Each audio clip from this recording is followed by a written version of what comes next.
కనుక వీళ్ళు నీటి మీద మొత్తం వ్యాపారం చేసి కాంట్రాక్టర్తో కమిషన్లు తీసుకొని ఇలా జగన్మోహన్ రెడ్డి గారితో మీకు ఇలాంటి చీకటి ఒప్పందం ఉందండి? మీరు ప్రగతి భవన్లో కూర్చొని జగన్మోహన్ రెడ్డి గారికి రెడ్ కార్పెట్ స్వాగతం పలికి మా యొక్క కృష్ణా జలాలను మీరు ఆంధ్రప్రదేశ్కి తాకట్టు పెట్టారు. బట్ డే నుంచి కూడా మనకు ఆంధ్రప్రదేశ్ ఏర్పడినప్పటి నుంచి కూడా మన జలాల మీదనే కదా వాదనలు జరుగుతున్నది. మన కృష్ణా వాటర్ మీదనే, గోదావరి వాటర్ మీదనే కదా. పోతిరెడ్డిపాడు మీద పి జనార్దన్ రెడ్డి గారు వీరోచితంగా పోరాడిరు. ఎట్లా తీసుకుపోతారు?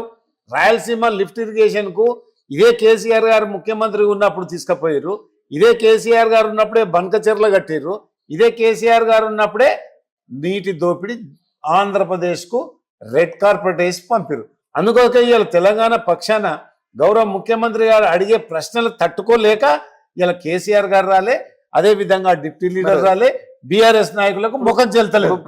ప్రధాన ప్రతిపక్ష పార్టీ లేకుండా మరి ఇప్పుడు అసెంబ్లీ జరుగుతా ఉంది. మరి ఇప్పుడు ఇంతేనా? ఇప్పుడు ఈ వారం రోజులు మేము ఇప్పుడు కూడా చెప్తున్నాం. గౌరవ ముఖ్యమంత్రి గారు కానీ మా లెజిస్లేచర్ మినిస్టర్ శ్రీధర్ బాబు గారు కూడా చెప్తా ఉన్నారు, మీరు ఇప్పటికైనా రండి. మిమ్మల్ని ఎవరు పోమన్నారు? ఇది సీజన్ మొత్తము శీతాకాల సమావేశాలు బైకాట్ చేయమని ఎవరు చెప్పారు? మీరు ప్రజలకు ఎన్నుకున్నారు. మీరు శాసనసభకు పోయి శాసనసభలో ఉన్న అంశాలు మాట్లాడురి, మీరు ధీటైన సమాధానం చెప్పుర్రి. ప్రభుత్వాన్ని అవసరం అనుకుంటే నిలదీయండ్రి. ఎక్కడ ఏం జరిగిందో అది నిలదీయకుండా టిఆర్ఎస్ భవన్ పోయి ఆడ మీరు రాసుకునే కాగితం, మీరు రాసుకునే స్క్రీను, మీరు రాసుకునే ఎమ్మెల్యేలు, ఏముంటుంది ఆడ? జవాబుదారితనం ఏముంటది? శాసనసభ అంటేనే ఒక మన ప్రజాస్వామ్యం అంటే రాజ్యాంగ పరిరక్షణ సమితి కదా అది. అది ప్రతిదీ కూడా రికార్డులో ఉంటది. మీ పీపీటీ ప్రెజెంటేషన్ కూడా అదే పరిస్థితి కదా. ఇప్పుడు ప్రధాన ప్రతిపక్ష పార్టీ లేదు, దాన్ని ఆపేటోళ్ళు కూడా లేకుండానే కదా. అవును, మా ఉత్తమ్ కుమార్ రెడ్డి గారు పవర్ పాయింట్ ప్రజెంటేషన్ చేశారు.